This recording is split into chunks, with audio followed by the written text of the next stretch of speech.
Yo, Chuck.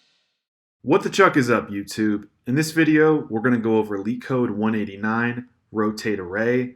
It basically gives us an array of numbers, and it tells us a value k, and k represents how many shifts we can perform on our array of numbers. So, for instance, we're going to shift 1 3 times, so it's going to end up 1, 2, 3 spaces to the right, as you see here. The same will be said for 2, which is also shifted 1, 2, 3 spaces to the right. But those end tier numbers like 5, 6, and 7, those are actually going to shift around the array and start on the left-hand side like this.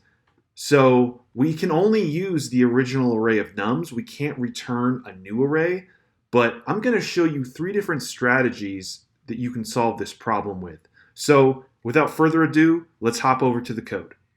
Alright, so for the first solution, you can see I've just copy and pasted the rotate function from the Leetcode page, and then I've also pasted the first test case. So I'm calling the rotate function, and then I'm passing in that array of numbers with a k value of 3, meaning we need to shift each number 3 times to the right, and if it's at the end of the array, it's going to appear on the left, for instance. So the first thing I actually want to do is this logic right here, k modulo nums.length.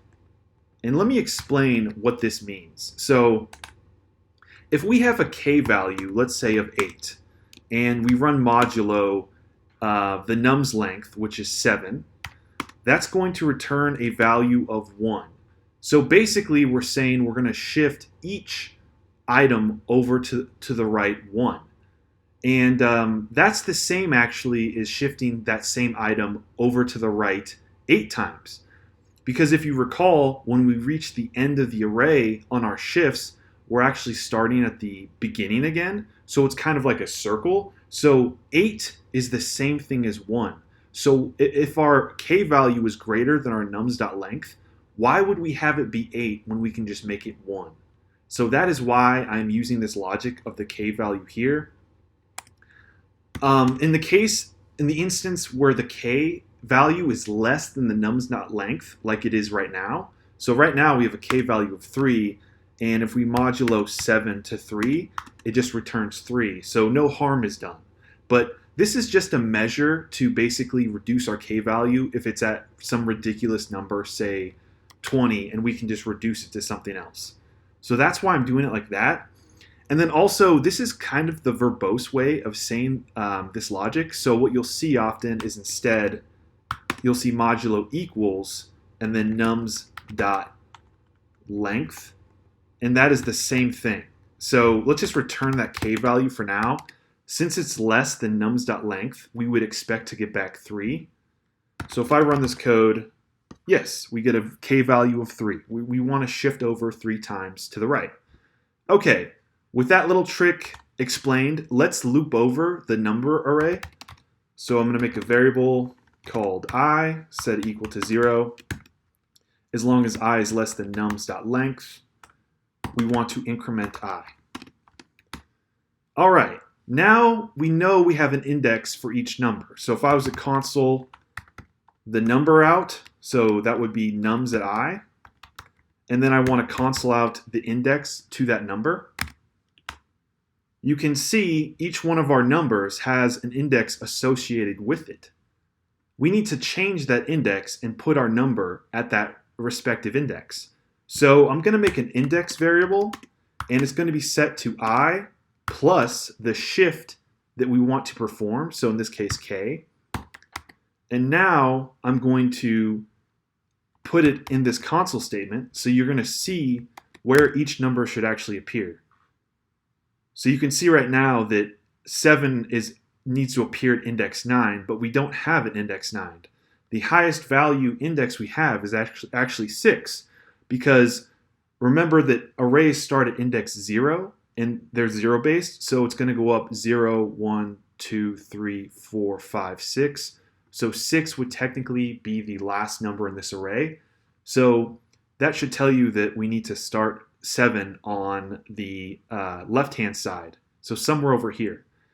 So I need to put in logic to accommodate for that.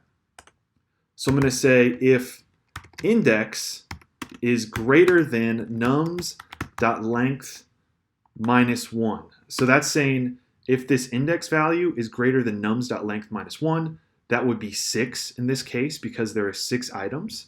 Then we need to take index and minus itself from nums.length. Or yeah, we could just say nums.length here. And that should fix our problem with excessively high index values that we don't want. Now if I run this code, you can see we fixed the problem, and now 7 will end up on index 2, which is where we want it to end up according to the problem statement answer. So that's good. So that'll fix our crazy index problem. Okay, so now what we should do is basically set our number at that index equal to our number, right? So if I do that and run the code, oh, we got to return an array first. So let's return nums after we've basically placed our respective number in its new index. So let's see what happens. Well, that doesn't look right. I'm overrepresenting the earlier numbers, obviously, but what happened here? What happened to like the 4, 5, 6, and 7, and for instance? What happened? So basically what I did here was I said, hey, I know what index every number needs to go to, so I'm going to put it at that index. But that's only going to work for the first 3 elements or so, because now when I reach these later elements, they've been changed like 2s and 3s. But that's incorrect because they still need to be themselves, but I need to be able to put them in their new index. So it screws everything up. So basically, I need some type of data structure to store the original values. So what I'm going to do actually is over here, before I enter my for loop, I'll make a variable called dupe, and I'm going to set it to nums. But I can't just do it like this. So dupe right now is just an array that's referencing nums, which is referencing this. This will not work because it'll still be a reference to nums. So I need to make it a copy of nums. See how I'm making it a copy using the spread operator? So if I was to return dupe now, not dupes, just dupe. You can see it's now a copy of nums, but it's not referencing nums, okay? So that's an important distinction to make. When I'm making a copy of dupe, use the spread operator with the array symbols. Okay, so we've made this new array that is going to store the original value at each index. So now I can just replace the nums at index I with dupe at I, because dupe will always be the correct value at that index. So if I try doing that now and I return nums, you'll see we've got exactly what we wanted, and that is actually our answer. So that is the first solution, and it's actually pretty fast. Let's see how it runs. If I plug this into Leetcode here and submit,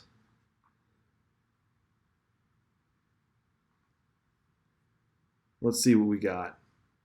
So yeah, 92 percentile, 94 percentile for memory. So this is a pretty good answer. Okay, let's jump into the next solution. So for solution 2, I'm going to use the splice method that's built into JavaScript. But first, I'm going to use that same logic to reduce the k value, nums.length, just so we don't have a absurdly high k value, which could just be reduced to save us time. So what I want to do here is I want to determine the values in our array that will be over after the shift. So they will actually reach the left-hand side. And if you look at this, it's actually those last 3 values that will need to be shifted to the left of the array. So let's use nums.splice. And how are we going to target these values?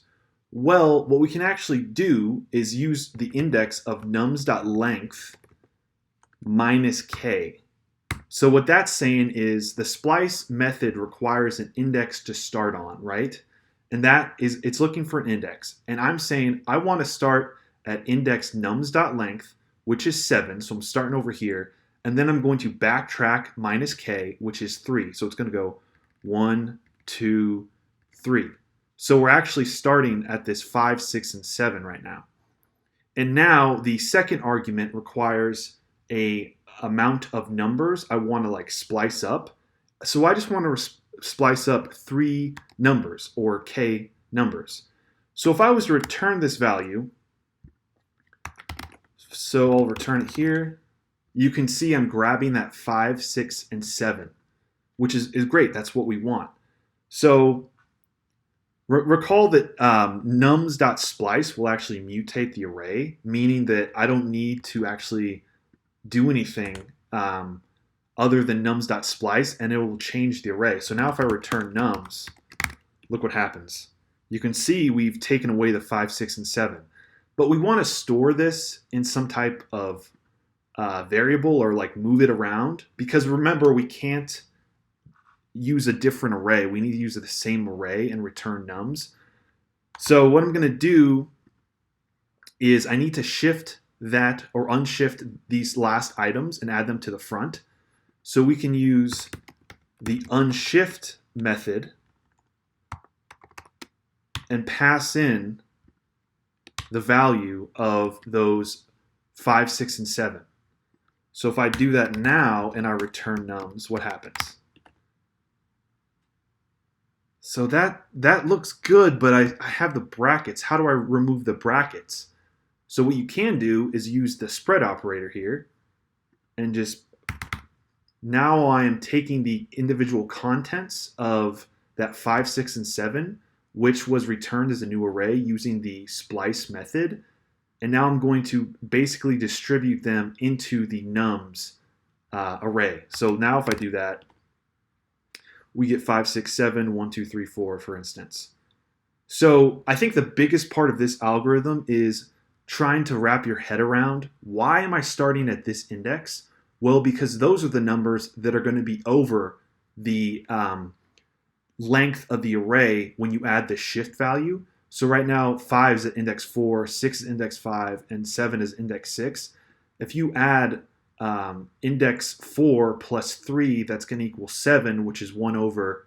If you add 5 plus 3, that's going to be equal 8, which is 2 over. If you add 7, which is at index 6, plus 3, that's index 9, that's 3 over. So you know these last 3 items are going to be the ones you need to shift. Therefore, you can target them by getting to this index right here, which we used nums.length minus k to do. And then how many items do we need to grab? Well, we need to grab k items, which is 5, 6, and 7. That's the 3 items we need to grab. And then we're just placing them at the beginning of the array using unshift, which, if you recall, just puts a item at the beginning of the array. And then we're using the spread operator to basically get out of the new array we've returned. And now it's going to just put them in appropriate order, just like that. Okay, let's run this code in Leetcode, see what happens.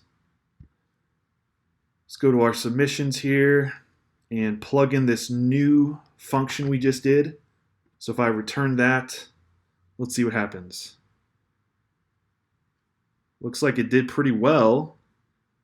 Well, it did worse than our other one, but this one's pretty nice with how low in code. It doesn't take that much code to accomplish this. So if you want to be even fancier for this, you could say nums. You could just return nums equals nums.unshift. Now if I try this code, will it work? Let's see. This is when you want to be like an elitist and have like 2 lines of code. So this still works. Looks like it's a little bit faster or slower, I don't know, but about the same. So that is the second solution. Just wrap your head around this piece and it's pretty self-explanatory. Okay, let's jump into the third and final solution. So the third solution to this problem, we can actually just reverse the array and then reverse it k number of steps to basically put our elements in their correct place, which conceptually seems a little confusing, but I'll walk you through it. So first thing we're going to do is delete this return statement. We can leave this k logic here because that will be applicable to this algorithm. But the first thing I want to do is just reverse nums. So I'm going to say nums equals nums.reverse. And as you recall, reverse is the built-in method in JavaScript that will reverse an array. So I'm just going to reverse this array, and then I'll return nums. Okay, now if I run this code, you can see we have our array of numbers just reversed. And that's great. But what I need to do now is reverse k amount of steps to put the elements in their appropriate position. So a reverse function won't help me here because it only works on an entirety of an array. So I actually have to make a helper function. So I can do that by making a function called reverse. It's going to take an array as a parameter, a left index or a start index, and an end index. And we're just going to say while start is less than end, we're going to swap start and end now. So if you recall from my other swapping videos or just algorithm sorting videos in general, you always need a temp variable to store the value of one of the indices, right? So array at index start, for instance. Then I'm going to set array at index start equal to array at index end. And finally, array at index end equal to that stored temp variable we made right there. So now I'm performing a swap on individual items, right? So I'm swapping them as I'm going down the array. But I want to, since start is going to be the start of whatever I determined the start of the array to be, and end will be the end, I need to actually increment start and then decrement end. And then eventually they'll come together, and this will stop the while loop from firing because start will no longer be less than end, they'll be equal, and then it will stop. So that is basically the reverse function array. So now what I can do, let's return our nums again just to see what we're working with. You can see we have an array of numbers that's reversed. Recall that the 5, 6, and 7 are actually pretty much in the right spot. I just need to reverse them so it looks like 5, 6, and 7 like this down here, right? So that's my first candidate for using my helper function of reverse. So I'm going to come in here and say reverse. I'm going to pass in an array, which in this case is nums. I'm going to have a start index. What should my start index be if I'm trying to target 7, 6, and 5? Well, of course, that would be 0. And then I need an end index, which would be what value? Well, 3. I have a k value of 3, so I should, use 3, right? No, because remember that 3 is 1 greater. If we were to target 3 here, we would be reversing 7, 6, 5, and 4. We just want to reverse these first 3 numbers.